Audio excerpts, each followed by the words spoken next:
Oh, great. Okay. Okie dokie. Right. Hey, this is all part of the fun. This is all part of the teamwork and working together, and we're modeling all of those great behaviors already. Look at that. All right. So that's wonderful. We have about 15 people. This is great. This is great. Thank you all so much. I know for some of you it is getting rather late in the day, but welcome. I'll put my slides up in just a moment, but as I was chatting, as people were coming in, my role is a little different than many of you. I am not a Scrum Master. I do not develop software right now. I have in the past. I've done some of those things, but my role here and why I was invited to come here is I am actually a gamification coach and speaker. So this year's been quite interesting. I was supposed to be traveling around speaking, and obviously that is not happening. So it's been for me, it's been so much, in some ways, even better, because I've gotten to meet so many people like all of you that I more than likely would not have gotten to meet had things not been the way they are.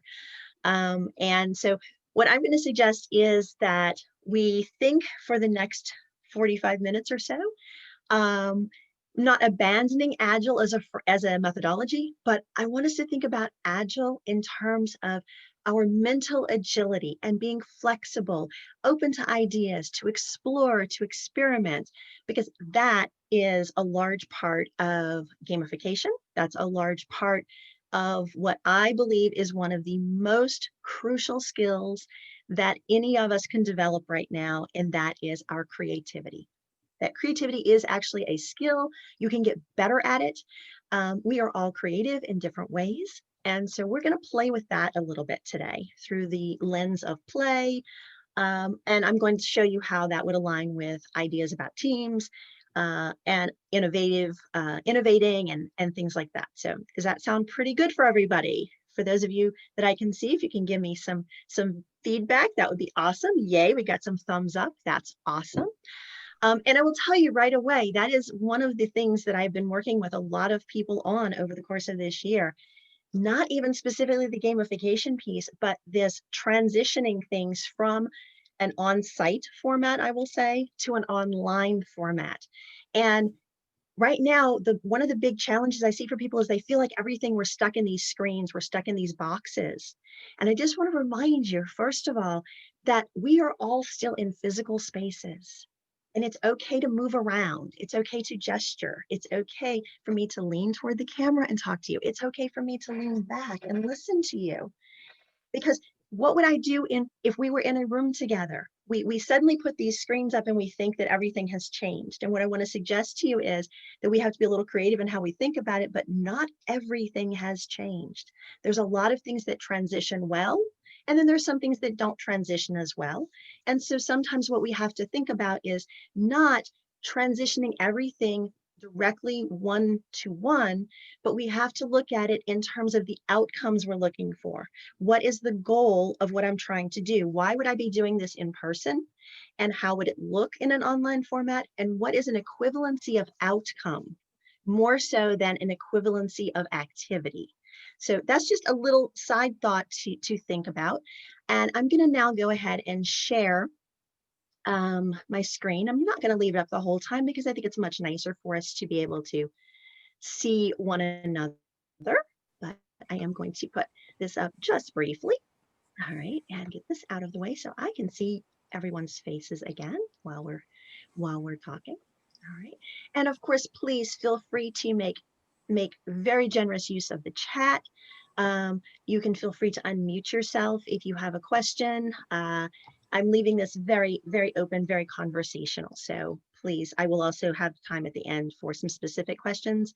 I mentioned before some of you came in, I know there were some questions about getting started with using gamification. I will give you a couple of suggestions about that at the end if you like, or we can address whatever other questions you have. So on the screen, I have just my contact information. I am always open to speaking to people, having conversations beyond these 2 days. But the first thing I'd like for you to think about is having a supply list ready. We always have to have our tools at hand, right? So if you have something handy to write on and write with, we're just going to jot down a few things. So you might want to, if you have something, it can be paper, you can do it on your tablet or whatever device you like to work with. But you may want to jot a few things down when we play, as we're playing our games. And I'm going to ask you to just have an open mind. Again, an open mind and a sense of humor, because we are here in Funconf, right? We have that adorable little unicorn down there dancing. Like we have to, we're going to channel that unicorn's energy, and we're going to have some fun as we go along. All right. I know Erkan had this quote up as well.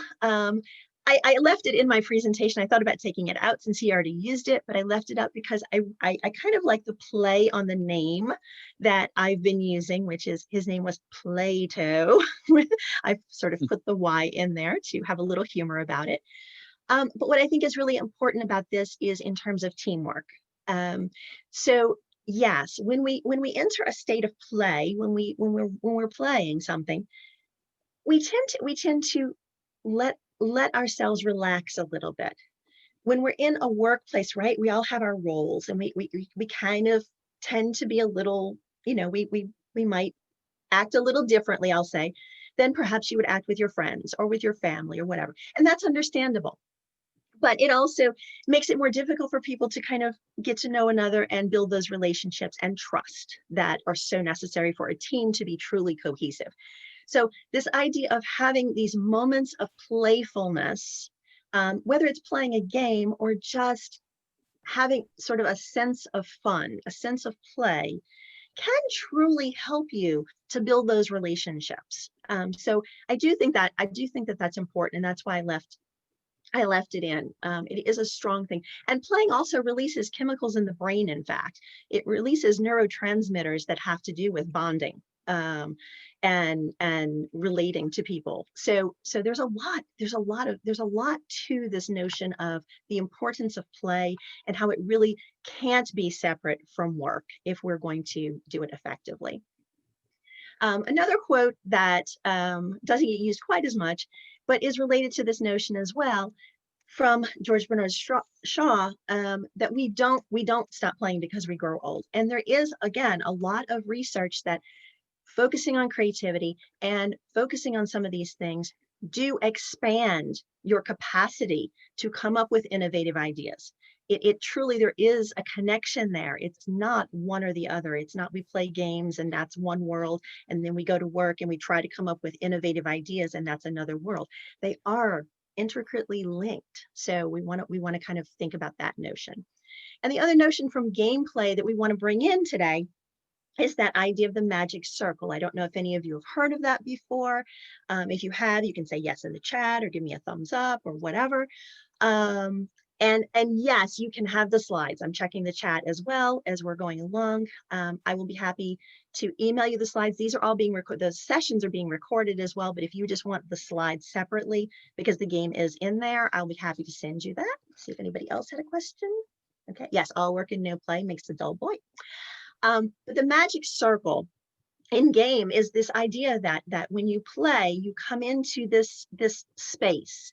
And again, I want to be very cognizant of that word space, because when we're talking about suddenly going from physical spaces to remote facilitating and remote work and things like that, we have to rethink space. We really do. And we can create spaces. We have created a shared space here today in Zoom. But within Zoom, there's other spaces. The chat is a space, and I could use that space very intentionally. And that's the word we have to sometimes focus on, is making intentional choices as we're transitioning from one space to another space. But when you're building teams, this same magic circle sort of applies, because there are rules of teams. One of the things you might have experienced when everybody first started using Zoom was people forgot to unmute, people were talking over one another. It was very chaotic. It was very difficult. Having rules when you're working with a remote team is extremely important. It is very much like a game. So I've seen a number of things, people who have developed their own signs that they hold up to remind somebody you're muted, or they make hand gestures like we can't hear you. which is not distracting in terms of everybody unmuting themselves to go, you're on mute, you're on mute, you're on mute. But each team comes up with these rules of how they're going to operate together. And that is very much a game concept. And teams have goals. Again, that's a game concept. So there's a lot of overlap when you start looking at it through these different lenses. And again, a game here on this slide talks about the game space having its own narrative, being immersive. Again, teams, the same thing. Teams, you might have noticed, the really well-formed, well-functioning teams, you have kind of your own shorthand. You have your own sort of language at times, shortcut, you say things and the rest of your team just knows what you mean because you've developed that through this space that you've created. You have created a special space for your team. Okay, so we're gonna kind of play with that notion a little bit. So as I said, my goal today is I'm going to teach you two very quick little activities or games, but I'm going to show you how you could adapt them very much to different situations, because that I think is where the real power of gamification comes for me, is this notion of creating opportunities and looking for ways to use what we already have, perhaps, and combine them in different ways. So let's move on. My mouse is being cranky. There we go. All right. So our first challenge for today, I have two challenges for you. The first one, we're going to start out pretty. This one's not too hard. Don't worry. Probably recognize this item on the screen, right? It's a paper clip. You've probably used one of these. You might have one on your desk nearby. What we're going to do is, in a moment, I'm going to put a timer up, and I'm going to give you 1 minute to write down all of the uses for that paper clip that you can think of. Now, here's the rules. In addition to it being 1 minute, this is really to get you thinking wild, crazy thoughts. So I want you to defer judgment. That is the first rule of creative thinking activities. You need to defer your judgment. We're going for quantity right now. We want to get a lot of ideas out there, because the best way to get a good idea is to have a lot of them to choose from.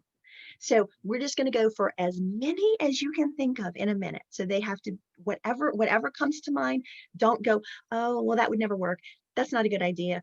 Oh, but I don't have the money for that. No, don't worry about that right now. There's no limitations on it, okay? You're just going to write down as many as you can. Everybody understand the rules? Okay, everybody got the rules? Good. All right, so the timer is going to start in 3, 2, 1, go. You've got 1 minute to get all those ideas written down. And then we're going to play with that and see what various games could come out of this activity that we're doing right now. There's hard thinking going on. Go with whatever comes to mind. Go with the obvious things, and go with the less obvious things. See what you can come up with. You've got about 30 seconds left. Okay, I see some answers coming in the chat. Just for right now, just keep track of how many you come up with. We're going to put some of those answers in the chat in just a moment. But yes, we're going to file some papers, definitely. That is definitely something we'll do. 10 more seconds. All those things you can do with a paperclip. What could we do with it? That's all I have to work with. Awesome. Oh, I see lots of good ideas coming in now. Excellent. Okay, and ding, ding, ding, ding, ding, time is up. Pencils down, as they would say if you're taking a test or something. Put your pencils down. And I want you to look at your list, and I want you to type in the chat for me how many ideas you came up with. You don't have to put what they were necessarily. I see some great ones coming in the chat though, but just how many came up. So we got 4, we've got 5, 3, 6. Wow. Okay, 3, 4. Awesome. 4 is looking like the kind of the range that many of you were in. That's awesome. I particularly loved up in the chat, I noticed a moment ago, somebody, as they were typing in what some of their answers were, somebody said they straightened out the paper clip. And that made me very happy to see that, because that is what the purpose of this activity is. It's what could we do with this thing, and getting away from the notion of it's a paper clip. Because the obvious answer is I put papers together with it, right? That's its stated purpose. It's a paper clip. That's the right one. That's the one that people go, oh, that's what you do with it. But I love the fact that many of you started to think about others. And I'm going to scroll back up. Let me see who. Yes, so straighten out can be used to take the SIM card out of I have done that one. Yep, take it out of a phone. To release the air from a foot. See, same motion, same activity, but two of you came up with very different uses for straightening out the paper clip. And yes, I have restarted many a device with the little, hard booted it. I've done that. So these are all great. These are super, super, super great ideas. I'm going to scroll back down for 1 second. I think six was yeah, pinch and poke, and yes, clean your nails. That's a new, yeah, I don't think I've seen that one for a while. That's an awesome one. So yeah, so see, just in that little short window, you came up with a bunch of different ideas. It's a great ideation sort of tool. Sometimes fun to, when you're stuck, because the idea here is you're probably not working on a project that's about paper clips, but that's not the point. The point is you're working on a project that you're stuck, and maybe you're just, okay, we need a fresh perspective here. We need to think about things a little differently here. That's the point of this. The point is to get you thinking differently, as I flip my headphones off because I'm so excited about this. But that's the point of this, because once you start to open up those creative ideas, they will transfer to other things. It'll kind of give your brain a chance to reset. And so sometimes this is a fun, you could do this one like at the beginning of a meeting or something. You could have somebody just bring in, say, okay, the next meeting, Robbie's going to bring in he's going to bring in something. He sets it down, he shows it what it is. And we all like go with that. We like go, okay, what else can we do with this? So there's lots of creative activities that you can do around things like this. You could also have expanded this game by, we could have all gone through our list, and I could have said, okay, well, I have cleaned my fingernails on my list. Anybody else who had that idea would scratch it off. Okay, we all had that. Several of us had that same idea. Okay. Several of us thought about using the paper clip to, take the SIM card out maybe. So we scratched that one off. And then it becomes, okay, who came up with the most unique ideas?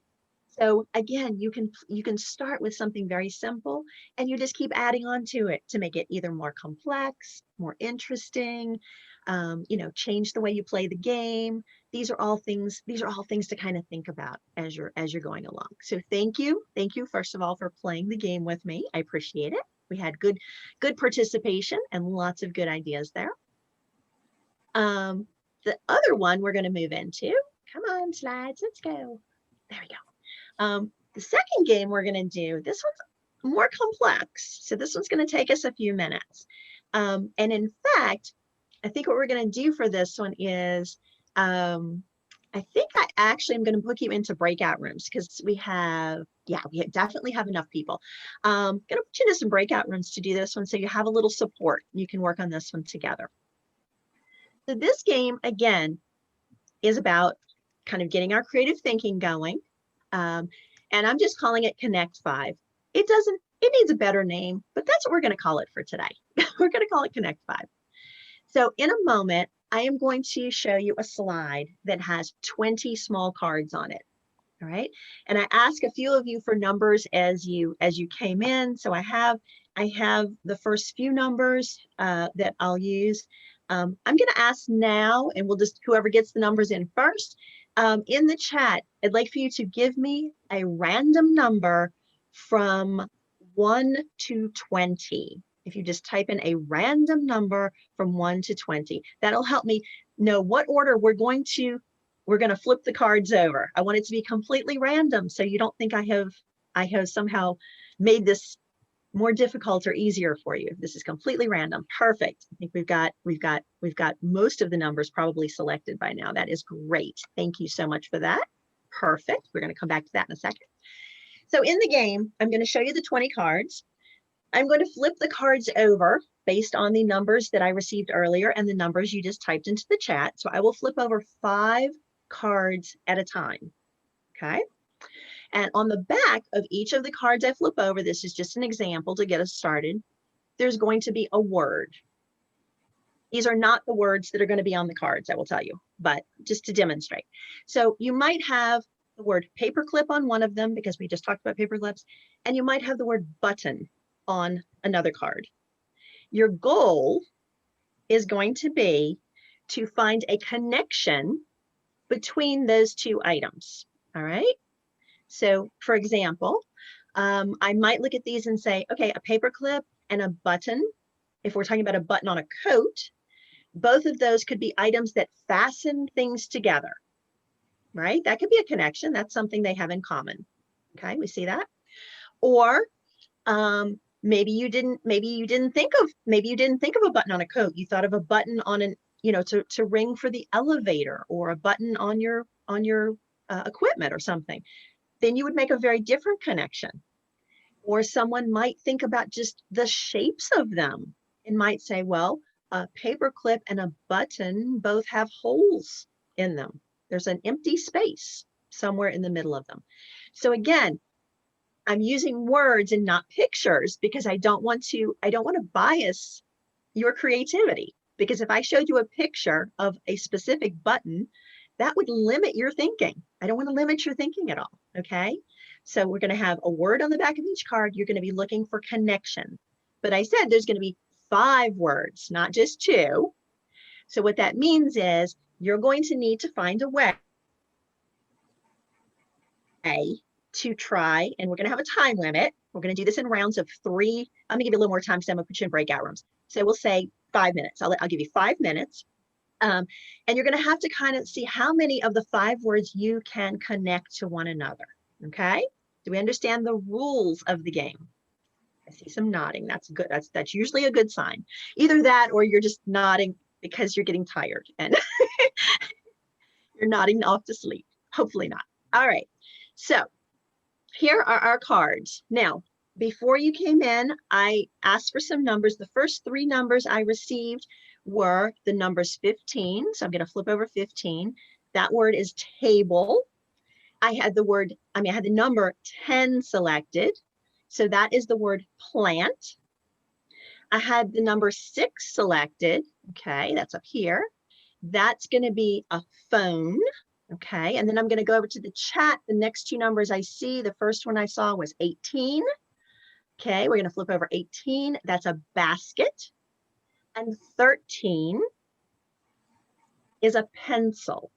Okay, so those are our 5 words. We have phone, plant, pencil, table, and basket.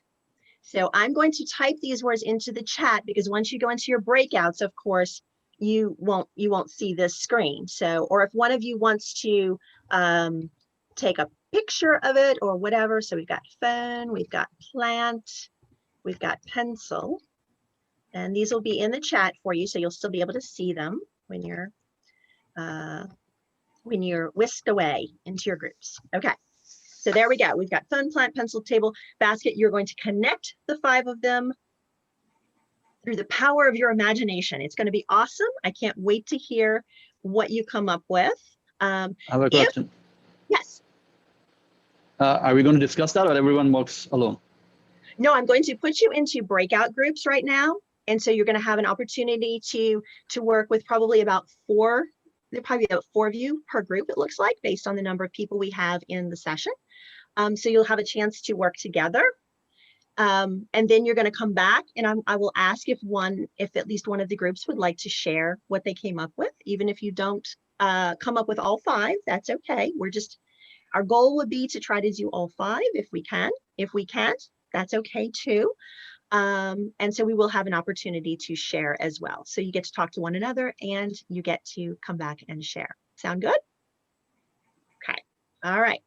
So let's see, we're going to put you into, there's approximately 20, okay, so yeah, so we will say 5 rooms. Okay, excellent. And this is purely random. I have no idea where you will end up, which participants you'll be sharing with, but I know you're going to have fun.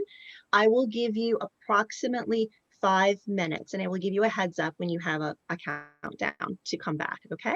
If you finish early, if your group finishes early, you can always exit a breakout room at any point. You can come back and you can let me know that your group has already completed if you like. I don't want to make people sit, but more than likely you'll want to sit and chat with one another. So you'll probably want to wait till I bring you back anyway. All right. So here we go. You'll be heading into your rooms shortly. All right, and we're going to open the rooms.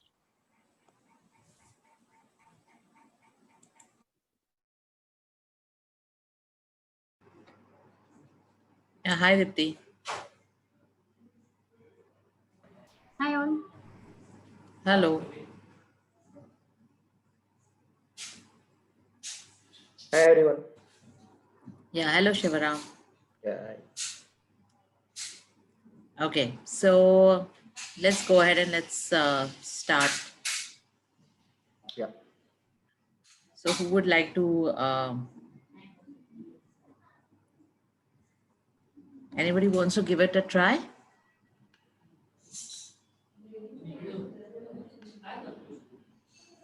Okay, so I thought that maybe we could say the plant and the pencil both are made of wood.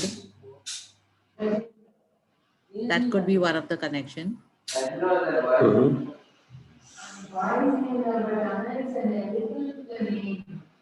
Anybody else? Namrata, Sharmila?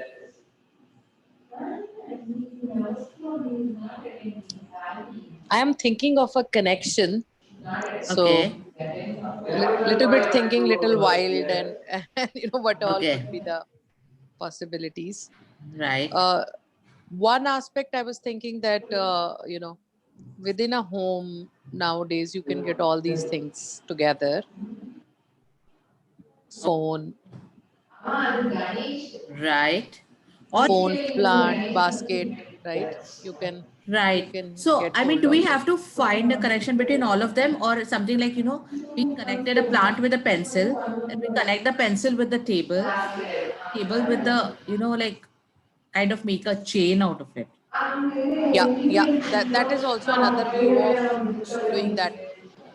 I think she explained the way you are saying that you can connect two of them and then you can pair it up with others. I Right. was So I'll say with a plant, I make a pencil and a table. You get the pencil also out of plant. And also the leaves maybe for a basket. And maybe I click a photo of all together. How do I connect phone there? Yeah, Just thinking. yeah. So, no good say, idea. No, you all these points are very valid. I think you shared it well. so plant and pencil say are made of wood. Then So pencil what and table, how do we connect the pencil and the table? Yeah, even table. So can I plant add is one more connected thing? with pen, table and basket, all three. Yeah. So can I add one more thing? Yeah, please. Yeah. Maybe what I'm thinking is plant is grown in the basket, kept on the phone table with a pencil.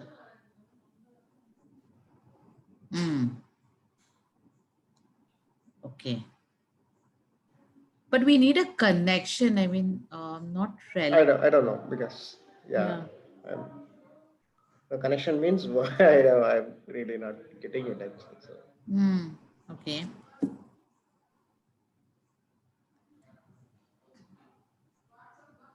Right. Can we just go at it again? So we'll need like one connection which we can write down. So we are saying that the plant and pencil, what kind of connection can we say between them?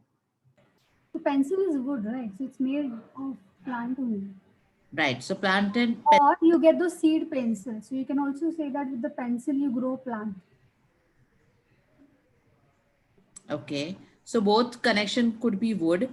Then pencil and table, again, the connection, do we want to keep it as wood? So if you want to make, let's say, with a seed pencil you grow a plant. From the plant you grow a table. The plant you get the table maybe as a wood, or maybe the plant. Um, But then we need Put something in a common basket. between them. We need something common between them. That's the connection, right? We're not saying from this is happening. Like she said, between a button and a paper clip, the connection was that they both are used to Okay. connect something or like keep something together. Okay, fine. So let's think that way. Hmm.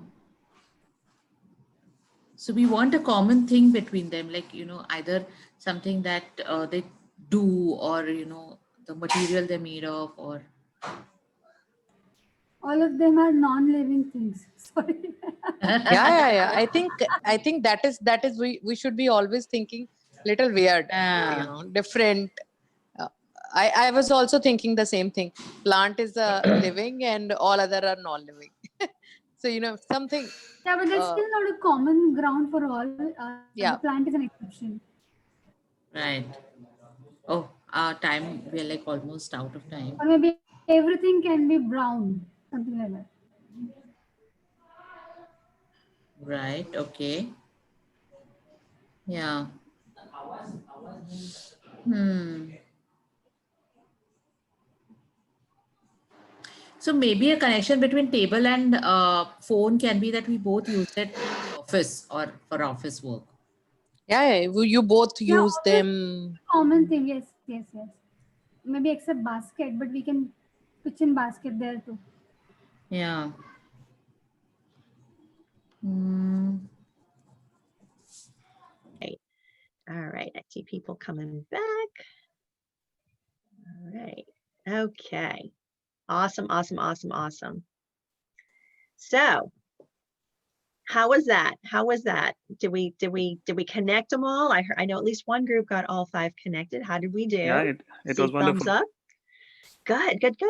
Thing. Do I have a brave volunteer who wants to explain how I theirs want are to. connected? Great. Awesome. Please go. Anurag. Yes. Yep. So the 5 words I connected, or my team connected, basically where we were in the group. So on top of a table, there is a basket. In that, there is a phone. On that phone's wallpaper, it is a plant whose wood is used to make a pencil. I like it. I particularly like the use of the wallpaper too. That was very clever. I like the connection there. All right. Thank you. Congratulations. Perfect. Thank you. Any other, I think we have time I'll for another group. I, Yes, I'll go next. So please. one of the connections which my group made is like there's a basket placed on the table, and I put some soil in the basket and planted a plant there. And I used a pencil to straighten up the plant as a support to keep it straight, and took a phone to take the picture. Ooh, I okay. yeah I follow. Yeah, I guess that I connected everything, right? Okay, Yeah. I think so. I think you got them all.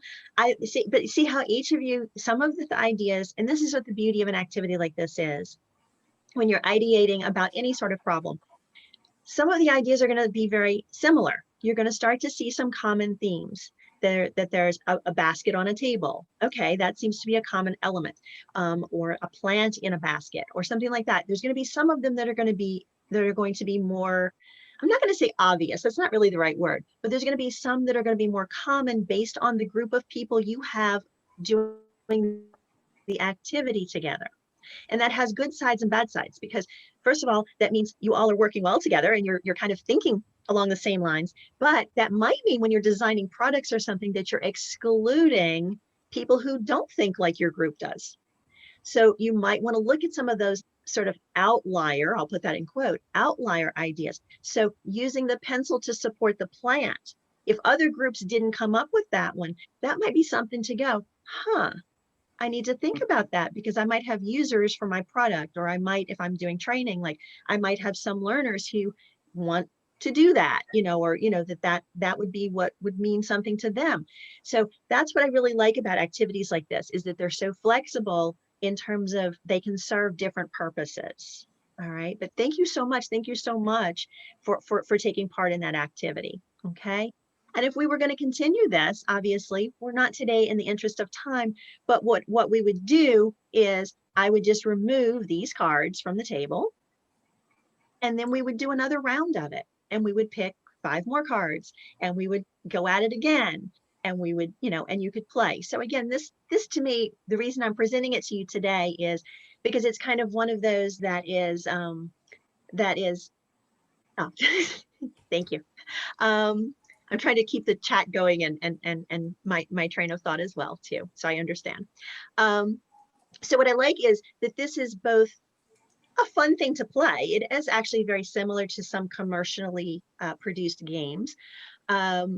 But it could be fun. You could play this with your family. You could just play this game as a game, but you can also then use it in a workplace setting, or you could use it to help you to ideate and come up with ideas and get past some of those perhaps blind spots. Because as I said, sometimes we all start thinking the same way, and we stop thinking about the other people that might be using the products or things like that. We forget that empathy piece. So it's kind of a nice combination there.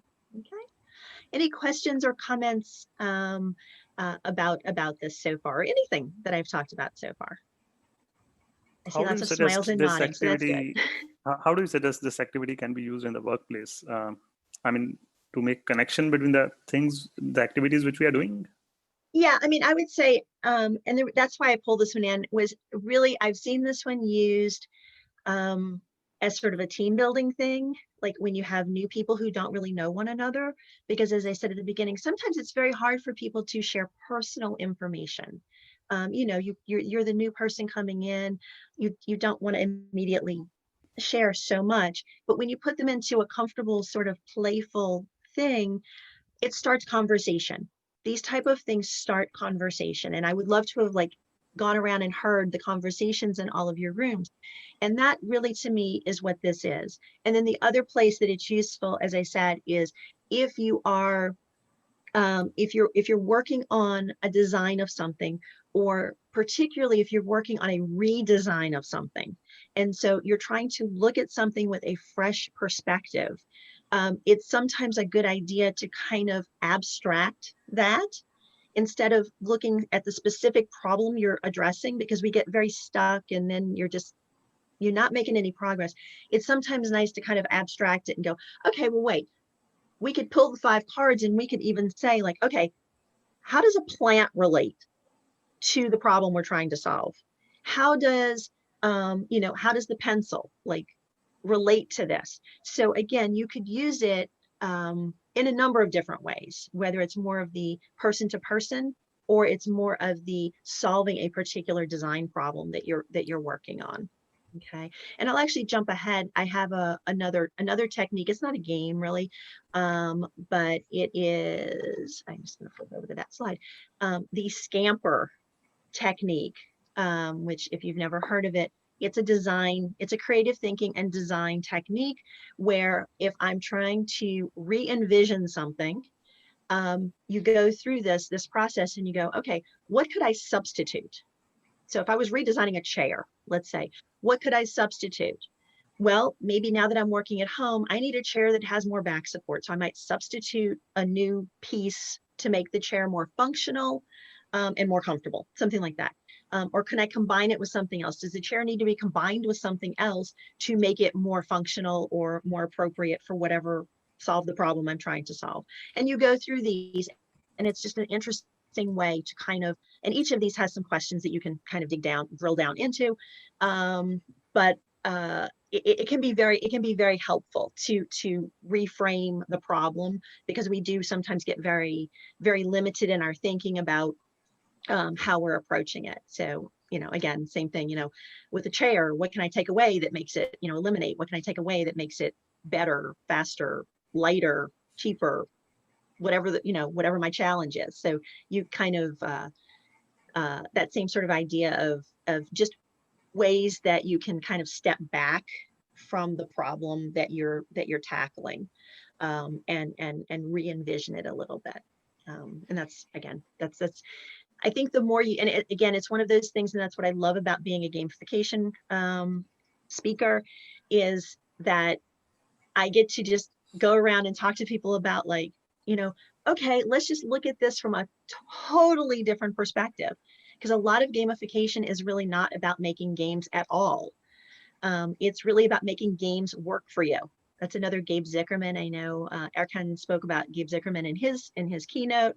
I totally agree with that. So I hope that sort of long answered your question, because I kind of went a little sideways with it, but I apologize. But in our remaining time, does anybody else have any other questions? I mentioned at the beginning, I can show you a quick design framework I use when I get people started with gamification, or we can speak about the activities or whatever. This is your time. I'm just here to hopefully shed some insights or ideas or something like that. Does anybody have? I'm just checking the chat to see if anybody put a question there that I missed. I don't want to miss somebody's comment. No. Okay, looks good. So any other? Yes. Any thoughts on using breakouts? Like, is it always needed? What's your experience? Does a breakout help? I would say again, and I will pop back over here to my. I will tell you, whenever I approach something, and this is my sort of gameful approach to it, is there's 4 pieces. What's the goal? Who's the audience? What are the mechanics? And the mechanics doesn't mean game mechanics. It means what are all those pieces I need to make this happen, whether it's technology, content, whatever. And it all happens within an experience. And what is that experience going to be like for people? So to your question, I would look at it and I would say, well, what is my goal of this meeting?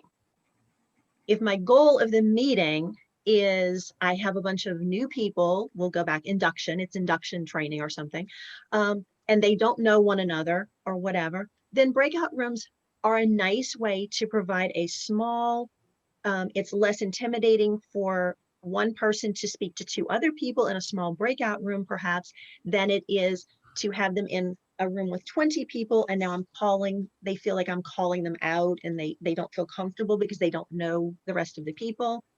So if my goal was to help people to get to know one another, I might use the breakout or a quick activity like we did. If my goal, however, is more on it needs to be an overall collaborative thing, I want to keep people together. If it's more information transmission, I want to keep people together. So I would definitely be looking at what my goal is, and I would be looking at what the ultimate experience is, and that could include things like, have they ever been in a breakout room before? It's very disorienting for people who aren't familiar with the concept of breakout rooms. They get very freaked out. I've been on a number of events where the second they put us into breakout rooms, people dropped out. They just left the call because they weren't ready for that. And some of that is about setting proper expectations. And I didn't do it as well as I normally do today, I'll be honest, because I kind of had the sense that you all were comfortable in that space. But if I'm not sure if my audience, and again, back to who is my audience, if I'm not sure that my audience would be comfortable being transported into a breakout room, then I'm not going to use it. So it really is a think about what you're trying to accomplish and what that experience will be like for them, and what they're and then some of it is also mechanics as well. If you have a large group where none of them are on camera, the breakout room is going to be less effective. It can be a little weird when you or if you have like one person on camera and the others aren't. And I understand there's all sorts of reasons, and I'm not one of those people that when I do training or anything insist that everyone have their camera on. I love when people do, but I also understand that there are many, many reasons that people cannot have their cameras on, whether it's bandwidth, whether it's they're in a space where that's not possible because there may be family members that, they don't want to be on screen, or there could be so many reasons for that. So yeah, it's a really good question though. Thank you. Thank you for asking the question though. Yeah, I would say the word is intention, like be intentional about selecting the things that I use. And I never do things just for the sake of them being novel or fun. And I know that kind of violates the name Funconf, but in gamification, if the only purpose for something being added is because I think it's going to make it more fun, it probably should not be added. Because really, it's always about, the gamification piece is really about a result. You're still trying to get people to a result. You're just taking them there in a slightly different way than they're used to. So whenever somebody told me recently that they felt like they didn't like most gamification because it was all points, badges, and leaderboards, and they didn't like that. And the reason they didn't was that it felt like that I was teaching. She said it would be like if someone was teaching me how to scuba dive, and then they suddenly went, "Here's some cotton candy," or some, like it doesn't, it's not purposeful. It doesn't help me get to the result I'm trying to get to. And at that point, it stops being fun. No matter how much I love candy, it's like, why are you giving me candy? This doesn't have anything to do with what we're trying to accomplish. And also there's a whole nother discussion, and I do videos about it, but fun is both universal and absolutely individual. So what I find fun, many of you would not find fun, and vice versa. So we have to be very careful when we say, oh, we're going to do this because it's going to be fun. Because we often, one of the goals usually of most projects I help people strategize is you want to have options, because different people are going to relate to different things. Some people play games because of the social interaction. Some people play games because they really like to win. Some people play games, for different reasons. So we have to take that into account. And that again goes back to that knowing your audience. And I actually go so far as not just say know your audience, but respect your audience. Make choices that respect who they are and why they're there and what they need to accomplish. And I think that's a core piece that sometimes gets lost in the gamification discussion a little bit. Okay. Well, I know my time is rapidly shutting down here, but I'm going to just put this other slide back up real quick. So in case anybody did not get my my contact information earlier, I am always happy to talk to people through whatever channels you like, whatever social media or email or whatever works for you. And I'm again, if anybody else has any other questions, yeah, see the design framework. So we went through, that would be the game plan. And again, that's very high level what we did, but the 4 pieces we would dig down, obviously much more deeply into. Make sure I'm not missing anybody else's question. I don't think so. All right. So if there's no more questions, I'm gonna see if Nikita has any other comments for us or wants to direct traffic as to where people need to go for future activities. I think this has all been very easy to navigate for me. So, but I thank all of you for attending and for letting me come and play. Thanks, Valerie. It was a really useful session. I'm sure everybody enjoyed it. Thanks everyone for participating. So this is the last session for today. We'll be having 3 sessions tomorrow, and then we'll have an open space for Eureka Moments. So please make sure you join on time. Right now, we don't have anything. It's just the closing of the session. So tomorrow, please make sure you join on time, and then we'll have fun with the Eureka Moments and the other 3 sessions. Well, I'll be here for a few more moments if anybody thinks of a question that they want to ask. Thank you.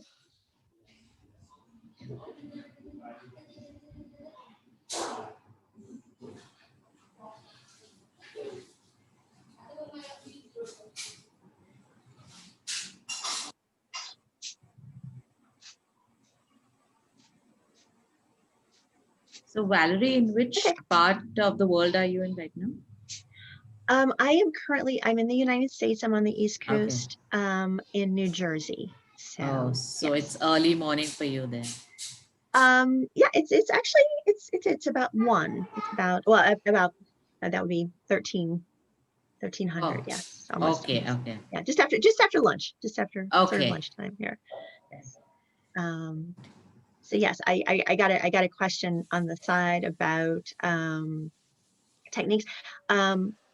If you send me a quick email, so I have your contact information, I will put together, they wanted to have a recommendation for learning materials, books, or videos. There's many great ones out there. I will say just off the top of my head, obviously mine, no, I'm kidding. I do a lot of videos and things online, but and I teach workshops, but and I'm actually I'm so excited. I was saying before the session started, I'm starting to see a lot of interest from India. I'm so excited. I'll be presenting a workshop for the Learning Gym. They're based in Bangalore, and I'll be doing that next month. But as far as books, I would number one say Andrei Morshevsky's Even Ninja Monkeys Like to Play, which I know sounds like a really silly title. He has done more research and more work, really deep thought about it than a lot of people. I would definitely, and he has a blog. You can follow his is gamified.uk. His is great. I should have had a list because I should have known people would So, want a list of things. Valerie, what we could do is Yes. I'll anyways drop you a mail, and then you can send me whatever references you can. Of course. At the end of like on Monday or Tuesday, we'll be anyway sending a mail to all the participants, with Right. recordings and everything. We could include that, this and that, and maybe everybody. That would be great. Yeah. I will definitely get that to you. Just, That would be with great. some more ideas. And just there's the event just passed last week. It's actually where I met Ericon last year. GameCon. It's the email address is the website is gamacon.us. The event was last week, but they're continuing to put lots of information out there. If you go to their website, it will give you a list of people. And I highly recommend anyone you see that was a speaker there. People from around the world. We literally had people doing workshops last week from the Netherlands, Australia, I can't think now, but all over. They were from all over. So definitely, I'll add that to the list as well. But I will. And there's the also. website? Yes, I'll put it in the chat. Actually, I'll just put it in the chat for you. But I'll put it on the resource list as well. The event was GameCon, and it's all about gamification of learning. But again, so many of the concepts are not specific to any space. They would be equally applicable in various locations. And I'm trying to think of who, if I think of people that are more specific into Agile or the development side of things, I will definitely make sure they're included as well in what I give you. That would be great. Yeah, but thank you for asking the question. Yeah, there's a lot of good. The other nice thing about the woman who started that one is she does a podcast called Gamification Quest, where they do case studies and they talk about the projects that people did and why they chose to do certain things and that sort of all those sorts of things. And then more on the learning side. But again, I still recommend them for across the board is the Professor Game podcast. And he also speaks to international audiences about many of his episodes are case study like. So you can kind of hear what I like about his is he always, one of his questions, I got to be a guest, one of his questions is always, tell us about a failure. Oh. Tell us about a really good failure you had. Which is so beautiful because that is where so much of the, we learn so much from, yeah, that did not work. That did not work. I should do it differently next time. So I appreciate that. Yeah. Thank you for the question. Valary, any thoughts on combining the gamification with something like the design thinking loop? Well, it is, yeah, I was going to say it is just very much aligned with that because and you heard a little bit about this during the keynote, but when you design a game, you're designing a thing. There's an end product and that's it. I mean, they may change it or release additional things, but gamification is very much based on design thinking, because it's very much about learning, as I said, learning about your audience, learning about your customer, the whole idea of, you know, you have to have that empathy piece, you have to have that, what is the problem? What is the problem we're trying to solve? So you're going to start to see that, and Amy Jo Kim that he mentioned, she's straight out of IDEO and the design thinking and whatever, and she's now sort of wrapped it, because she also comes from the game design space. She worked on things like Guitar Hero and big games like that, The Sims, and big stuff. But that's really the space she's coming from, and that's where a lot of us, a lot of our thinking comes from. It is very much in line with that, with an iterative process, with, you know, clearly defining what your problem is, going back, having the play test. Play testing is huge. We do lots of iterations of everything, get something into people's hands as quickly as possible. To, you know, so it really is. So really the gamification for me, a lot of times, is sort of, it sort of helps you move them through those pieces. It sort of helps you sort of create the journey, as he showed you the player journey. But there's not only the player journey, but there's sort of the design journey. And they kind of run in tandem in some ways. But for me, because one of the most powerful things is progress, anytime you can show somebody visible indicators of progress, however you do that in your gamification strategy, is extremely motivating. And it's about getting people into those loops. So in the design framework, we already are working in a circular design looping sort of process. And now what you're doing is you're saying, I'm going to take the customer, the user, whatever term, the player, whatever term you're using, I'm going to take them on a journey through loops. Now, they're not the same loops you're going through because you're designing, but I'm onboarding them. And then how do I get them? Okay, now that they've gotten those first few small wins and they're excited, you know, they're in that like, oh, okay, I can do this. This is good. And then you get them into that phase where they're learning how to use the system. And then what are those gameful elements that you can take them on? It might be giving them a narrative. It might be giving them a story to follow. It might be giving them a character that is helping them through the process, or that they are helping. That can be very powerful. So you start to infuse these ideas, this layer. So there's like the design layer, and then there's the player's journey up here. And you start to say, okay, in this part of the design, I need to teach them the different features of the product. And how do I keep them coming back? How do I create those loops so that they stay engaged and it's meaningful to them? Because again, we don't want it to just be bells and whistles for, you know, the sake of, you know, bells and whistles. So they are, I'm not going to say they're the same, but it's really for me, it is. It's like when you're designing, the designing part is like you're going through the process, but then like, okay, what is the user going through as they're going through these different pieces? Like I've designed this, but like what's their experience? And as they go through, what would be more meaningful to them? What would help them to move along through? And you start to make different choices. Like obviously somebody who's been using a particular product for 6 months now, I don't need to teach them how to use it anymore, probably, unless there's new features. But then how can I leverage that person?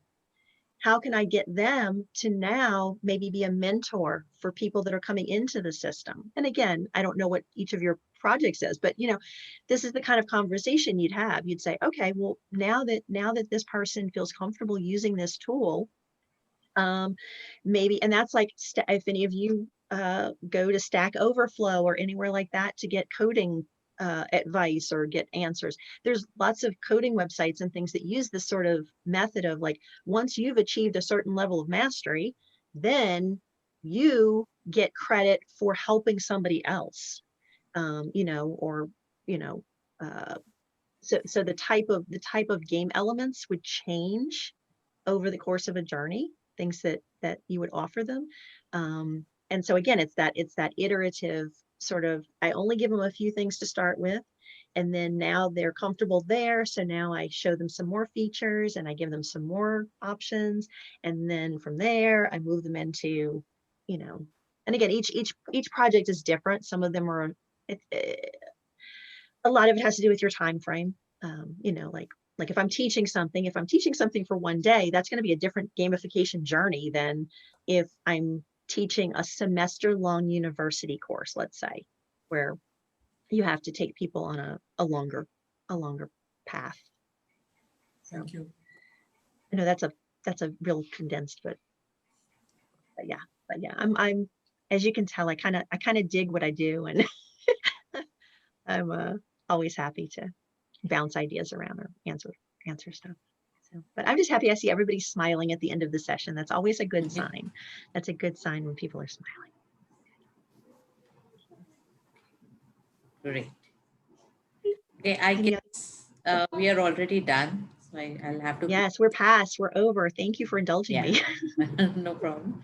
So thanks, Valerie. Thanks for being a part of this event. And others will see you tomorrow.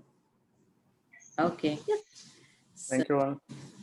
Bye. Thank you. Everybody. Bye. Thank you. Bye bye.